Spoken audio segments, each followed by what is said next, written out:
অবস্থান তৈরি করতে পারবেন।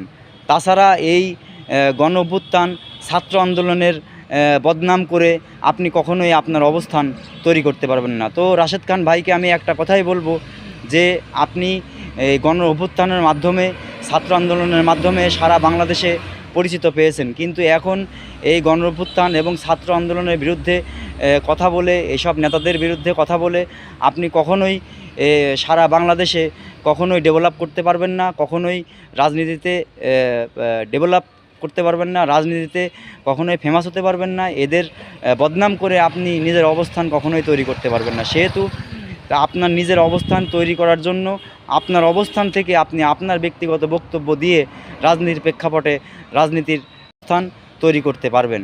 তাছাড়া এই গণ অভ্যুত্থান ছাত্র আন্দোলনের বদনাম করে আপনি কখনোই আপনার অবস্থান তৈরি করতে পারবেন না। তো রাশেদ খান ভাইকে আমি একটা কথাই বলবো যে আপনি এই গণ অভ্যুত্থানের মাধ্যমে ছাত্র আন্দোলনের মাধ্যমে সারা বাংলাদেশে পরিচিত পেয়েছেন, কিন্তু এখন এই গণ অভ্যুত্থান এবং ছাত্র আন্দোলনের বিরুদ্ধে কথা বলে, এসব নেতাদের বিরুদ্ধে কথা বলে আপনি কখনোই সারা বাংলাদেশে কখনোই ডেভেলপ করতে পারবেন না, কখনোই রাজনীতিতে ডেভেলপ করতে পারবেন না, রাজনীতিতে কখনোই ফেমাস হতে পারবেন না। এদের বদনাম করে আপনি নিজের অবস্থান কখনোই তৈরি করতে পারবেন না। সেহেতু আপনার নিজের অবস্থান তৈরি করার জন্য আপনার অবস্থান থেকে আপনি আপনার ব্যক্তিগত বক্তব্য দিয়ে রাজনীতির প্রেক্ষাপটে রাজনীতির